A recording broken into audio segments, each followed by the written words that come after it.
I want to bring in MS Now's Ariel Hickson, who is in Woodbridge, Virginia. Henrietta Trays is co-founder and director of economic policy at Veda Partners. Sam Stein is back with us. Henrietta, the average credit card debt in the U.S. is at an historic high. According to the most recent data from the Fed, at the end of 2025, it was $1.28 trillion. If you stacked that amount in dollar bills, it would reach over 80,000 miles into space, more than a third of the way to the moon. So when Kevin Hassett suggests that credit card spending is a sign of a strong economy, is that a thing?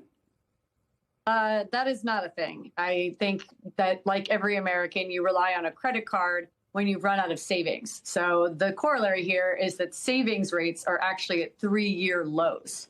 And that's because voters and consumers have effectively run out of money. And what's really telling is that for the first time since the war started, we're just now starting to get earnings reports from major restaurants around the country. And they're showing in real time that by the end of the month, when people haven't been paid in 25, 26 days, they run out of money and they stay home and restaurant sales fall off a cliff. And that's when somebody would rely on a credit card instead of using the cash in their bank. And that's why savings rates are so low right now. So, Sam, what is this disconnect between the White House and the American people over the economy? Because so much of what they try to claim is disproved by common sense. I don't think it's a disconnect. I think they're just trying to put a shine on something that doesn't deserve it. With gas prices up, with consumer sentiment historically down, with credit card debt high, there's not much to work with. I mean, there's a few things here or there. Better than expected job numbers sporadically, but not really. If you look at the jobs data, much of the hiring is in the healthcare sector. If you look at the stock market, which they do tout regularly, a lot of that's due to the big seven tech companies. So they're just trying to find things to sell to the American public to say that the president's prescription is working, when in reality, the data is very clear that we are not in a great place economically. And frankly, it could get worse. I mean, we're talking about gas prices at high levels right now. We're not even in the peak travel season. Memorial Day is coming up, summer travel is coming up, and the inflation that is transitory hasn't gone fully through yet. So all the stuff that is related to fuel costs, we're going to end up seeing a spike in costs for those goods as well. So it's just going to be a really rough slog for the administration. That's why you have people like Kevin Hassett saying, look, we're spending so much money on our credit cards. Yeah, and Ariel, today, AAA's national average for gas hit another new national high, $4.56. I know you've been talking to Americans all morning who are making some tough choices. What are you hearing? Well, commuters are telling me that they are really trying to find more and more creative ways to get to work. They're increasingly relying on carpooling, ride-sharing apps, as well as public transportation. The app Scoop tells me they've seen a 40% increase in demand over the past few months. And here in D.C., many commuters are relying on slugging. Now, that might be a phrase you've never heard of before. It's common in the D.C. area. It basically works out like this. A driver will come to a lot like the one that I'm standing on and pick up some commuters, and they'll all head into the same destination together in D.C. so that they can offset some of those costs. And some of the commuters I've spoken to earlier today tell me that those slugging lines are getting longer and longer as those gas prices are going up. Take a listen.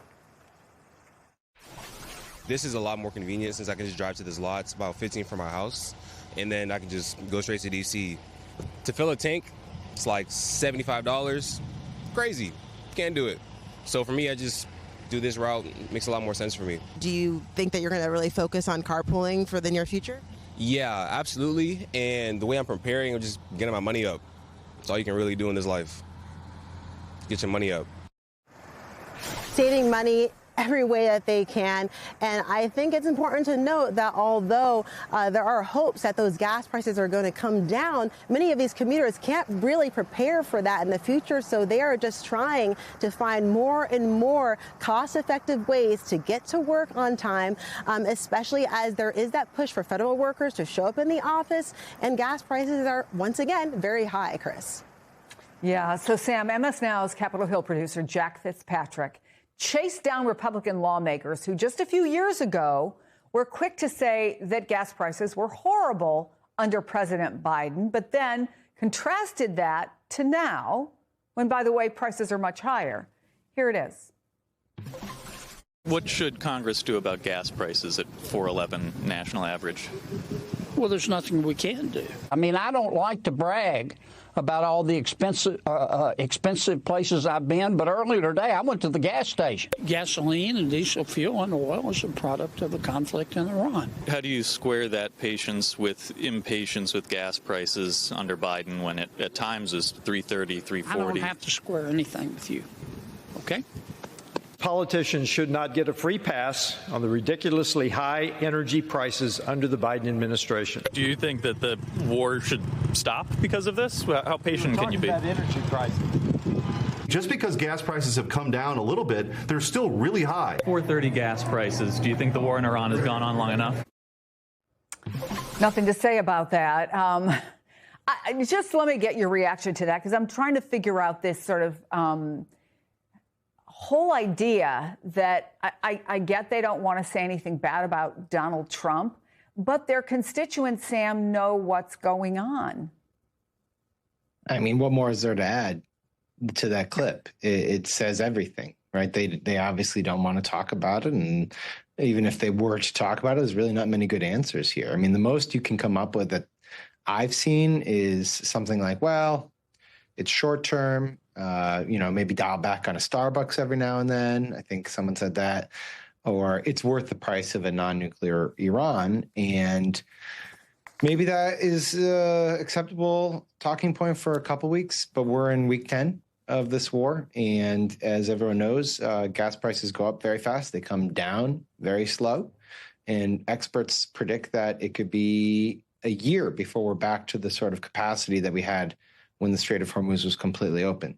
So there's not many good answers here. And that's why you see people being evasive or confrontational or oddly defensive, like Senator Kennedy was in that clip.